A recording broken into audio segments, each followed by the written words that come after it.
exactly 20 minutes to 10 a.m. Central African Time. Assalamu alaikum. Welcome back. If you just joined us, you are tuned into news and views right here on Salam Media. My name is Zaid Jadwit, co-hosting this morning with Salailo Maghwadiri. We've covered a lot of ground this morning. We spoke about food insecurity. We spoke about Qurbani operations abroad and locally. We also touched briefly on the situation in Jerusalem, in Al-Quds. We move on now and shift our focus to the activities of Africa Muslims Agency. So, of course, they are performing Qurbani in various countries across the world this year. And today we focus on their program in South Africa as well as the rest of Africa, and then the impact that your sponsored Qurbani can make. We're crossing now to Hafiz Hussain, who is in Malawi at the moment. He's busy with Eid al-Adha there. Assalamu alaikum. Shukran for joining us. Eid Mubarak. Wa alaikum assalam wa rahmatullahi wa barakatuh to you, Brother Zahid, and to all the listeners and viewers of Salam Media on this beautiful day. Jazakallah for having us on air. All right, we're also joined by Brother Riyadh David, is the Events and Logistics Coordinator for Africa Muslims Agency. Looking to both of you for joining us. We'll start here, Hafiz Hussain. Maybe you can tell us about the scene in Malawi today, where it is their first day of Eid. Absolutely, of course. Here we right now in the villages of Malawi, in the remote areas, the Africa Muslims Agency's Qurbani program across the continent of Africa in far remote villages to share the context of our Qurbani program with the listeners and viewers of Salam Media. For us, Qurbani is not only a day about giving meat, but the preparation has been done weeks and months before, where we empower the locals. You see in Africa, Brother Zahid, people rear cattle, especially in these remote areas. Behind me, you can see the hundreds of people here behind coming to the masjid here this morning. Hundreds of people here. They rear cattle for not for consumption, but for trade. So what we do as part of Africa Muslims Agency's Qurbani program, we empower the locals by purchasing the livestock from them. And when we purchase the livestock from them, then we rear those cattle together for weeks before the days of Eid, Alhamdulillah. And then of course we do educational programs where we teach about the Sunnah of Nabi Ibrahim alayhi salam. We teach about the process of Qurbani, so people feel part and parcel of Qurbani and also understand what it's about. Not just a day where we're giving out meat, but of course understanding the purpose, the auspiciousness of it as well. And of course, on the days of Eid, it's a coming together of communities, of families in rural, remote villages across Africa, and of course other parts of the world, alhamdulillah. And of course, people sacrificing and then sharing and being in the spirit of Eid as well. So Qurbani with AMA is an empowerment tool. Of course, it's a sacrifice, but it's a sharing and educational tool as well. And alhamdulillah, coming to you right now from the remote villages here in Malawi, the same scenes across Africa as well, alhamdulillah.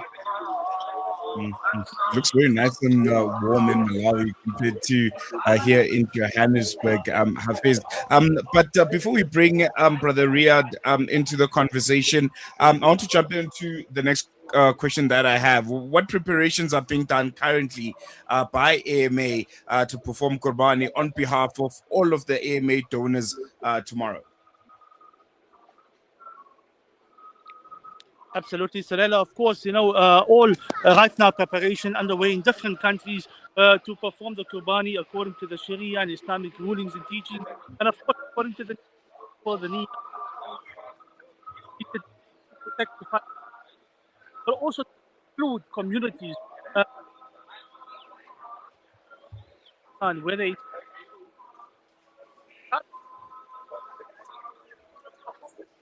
also and not only, but also.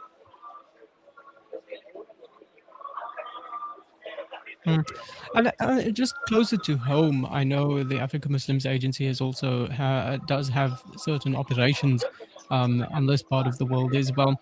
So let's bring in Brother Riyadh Davids here. Uh, I'm curious as to which areas of South Africa you perform Qurbani on behalf of donors, and then also how do you identify those communities to distribute to? Assalamu alaikum, Brother Zahid, and to your viewers and listeners. Alhamdulillah. We operate right throughout South Africa. Right now, I am in Cape Town at our operations here with Sheikh Murat in in Cape Town. And as you can see in the background, there are several hundred sheep that are being slaughtered and sacrificed here. So we are preparing for it. But I mean, I can speak of Cape Town. Certainly, we distribute Qurbani meat to communities across Cape Town, in Johannesburg, in all of the communities in Johannesburg, as well as in Durban. In Cape Town, particularly from Chatsworth to Mitchell's Plain to Khayelitsha to Manenberg to Hanover Park, as well as to District 6 and the Boerkamp, where there are communities in need of assistance, in need of this meat to sustain themselves, during this very sacred period as well. I mean, in Johannesburg, our operations go as far as Soweto, Finetown. In fact, we're slaughtering in from our Al Furqan Center in Finetown, in the local community. And like Hussain said, we have a sustainable operation where we empower locals to look after the livestock. We acquire it from them, they look after it, and then when it's time, when it's ready, and when it's udhiyah time, we will perform the slaughter. And then the meat is distributed to those very same communities that are reliant on organizations like ourselves to provide assistance, inshallah. Brother Riyadh, I want to stay with you because you are here in South Africa. Just wanted to understand how do you guys go about things this year? Do you only distribute the meat, or do you also perform Qurbani on behalf of donors? And how do you identify some of those needy communities that you mentioned? Okay, so we slaughter on behalf of donors. We have donors that approach us and obviously inquire about where we slaughter, and we then perform udhiyah on their behalf in the communities that they wish to slaughter. Alhamdulillah, as Hussain said, we slaughter not just in South Africa, but in other parts of the world as well. But in South Africa particularly, so in Cape Town, we offer udhiyah from 3 locations on behalf of those donors that want us to perform it for them. And the niyyah is then to distribute the Qurbani meat to those communities that so require assistance, inshallah. And then how do we identify communities that require? We work with community organizations throughout the year. These are organizations that we've established a long-standing relationship with. We go into these communities with these organizations to establish the need in those communities, and thereby we are assured that it is people that are surely in need of assistance that benefit from the sacrifices, the udhiyah sacrifices, and other distributions that we do in these communities. When I say community organizations, I'm talking about masjids, I'm talking about madaris, I'm talking about other community organizations like ourselves that service different communities. It's important that we work with other organizations because they are the ones that know who are the people on the ground that need assistance. And just quickly hopping back over to Malawi, where Hafiz Hassan Choonara is overseeing AMA's Qurbani operations this Eid. Hafiz Choonara, when we're talking about an immense spiritual responsibility, there's also a lot of logistical preparation that goes into this. So can you maybe share with us some of the planning and the logistics that the teams undertake, maybe both here in South Africa as well as in Malawi, to ensure that the meat is correctly transported and it's stored to reach the communities who need it? Absolutely, of course. We've been talking now for a few minutes now. We've mentioned the word remote communities quite often, and of course, whether it's in South Africa, outside even the cities in the KZN Midlands, in the north of Gauteng, and other areas, to try and reach the most needy areas, to ensure that communities are empowered, taught about Qurbani programs long before Qurbani, and empowered during Qurbani, after Qurbani. Of course, you can understand to reach these villages, to reach these communities, is not always easy logistically, but there's a need, and Allah's brought it to our attention, which means we have a duty and a responsibility to respond. If you can see behind me, this is dust road, these are bush, this is the veld, this is in a far remote area that you take. You come here by vehicles, the risk of your vehicles being damaged in coming here, and you end up sometimes, especially for example, we're slaughtering in Mozambique, to get to villages, we have to transport animals by truck, then by canoe, and then by motorbike, and similar in other areas, not only in Africa but in other parts of the world where we have to do the same. The reason we do that is because to reach these areas for people who are in need, to show you the context in these villages, to have a nourishing meal. These villages, the last time they would have had it, would probably been the last Eid. That's what they would have had a nourishing meal. So, of course, this is absolutely massive in the process where they would receive Qurbani meat, but also be empowered after that because now they have the finance and the purchasing power to go buy more livestock after Qurbani. These are the days of Hajj. We've seen yesterday millions of people on the plains of Arafah asking Allah for forgiveness, asking Allah for His mercy, asking Allah for His help. And part of this, what we as Muslims go through in this process, is to sacrifice for Allah's pleasure. And to ensure that those that are in need, Allah will take care of them with or without us. But to ensure that those that are here that we know of, that we are be answering the call to ensure that they receive. It's not about the meat. It's not about the cows and the sheep and the goats that Allah wants, but it's the intention. And wherever you are right now, whether you're in Arafah, whether you're not in Arafah, Allah accept your dua wherever you are. We ask Allah to accept our duas, to what our inner pleas, whatever it is, to accept it and accept the sacrifice from every single person. Those who have the means, those who do not have the means, those who have the intention, Allah accept from them. It may be beneficial for them and of course for the people that are receiving for His pleasure as well. Hussain, I know you're very, very sentimental. You're a lot like me. Can you just kindly share some of those sentimental stories from the beneficiaries of these Qurbani shares, and then what it means for them to receive something as simple as a parcel of meat that a lot of people, especially here in South Africa, in the privileged parts of the country, usually take for granted? Salelo, my brother, I've been here many times. Alhamdulillah, has brought me here many times, and I think He's brought me here more for me than for what we do for the people here, because we're not doing anybody a favor. They're doing us a favor by allowing us to serve them.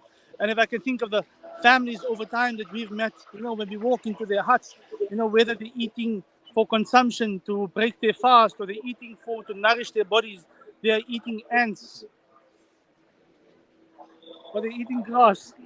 And you find this on a regular basis in any hut you walk in behind me. You'll find the same situation of people just pick the grass, boil it, make a meal out of it, and that is their consumption for the day, for the week, for the month, and for time.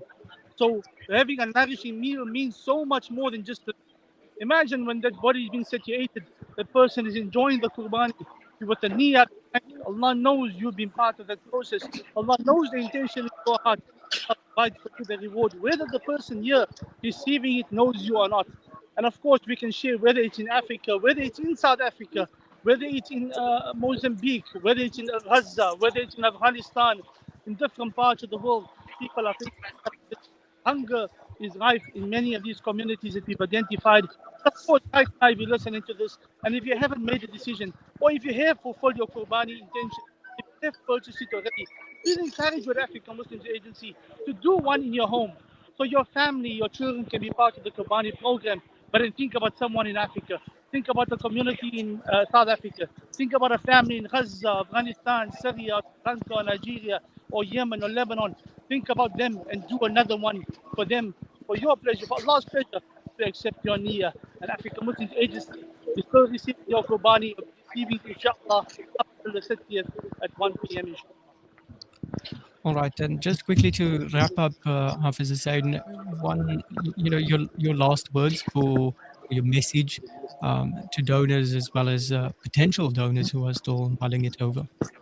Alhamdulillah, only through the mercy of Allah and generosity of donors and communities all over the world, thousands of communities. Just behind me, there's thousands of people. Imagine replicating this in thousands of communities in different parts of the world that will be receiving your Qurbani, inshallah. And on behalf of African Muslims Agency, we wish one and all a blessed Eid Mubarak. May Allah accept your Eid. Have a spiritual, uplifting, enjoyable day with your families, and know well that your Qurbani with AMA is bringing families, is bringing communities, is bringing villages, is bringing people together to enjoy the same spirit of Eid like you would do with your family, inshallah. And please visit our website. And if you need to do more Qurbani, inshallah, we are open to receive. Eid Mubarak from African Muslims Agency. Jazakallah to Salam Media for allowing us the opportunity to share the spirit that's happening right now here in the remote villages in Malawi. Shukran so much for that. Brother Riyadh, your parting shot for the listeners and donors out there? Subhanallah, I think Hafiz Hussain said it all. You know, I want to appeal to the listeners and the viewers of Salam Media. You know, in these auspicious days of Hajj, the last, there is still opportunity for you to, you know, to contribute, but more importantly, to serve Allah's creation by making your sacrifice and allowing us then to perform that on your behalf and distributing to those very families that are deserving of assistance during this very, very special time. And of course, you will benefit from it. But more importantly, the recipients, give them dignity on this very auspicious time of Eid al-Adha. Jazakallah. And again, as Hussain said, we appreciate the time with Salam Media for us to be able to share this message with all of your listeners and your viewers. All right, shukran so much for that, and to both of you for joining us this morning right here on Salam Media. That was Brother Riyadh Davids of Africa Muslims Agency, as well as Hussain Choonara. Brother Riyadh is here in South Africa, and Hafiz Choonara in Malawi, where he's overseeing the AMA's Qurbani operations this year. That brings us to exactly 3 minutes before 10 o'clock. We'll take a quick break, and then we'll come back to wrap up. How are you, man? Eid Mubarak, Eid Mubarak. Crazy.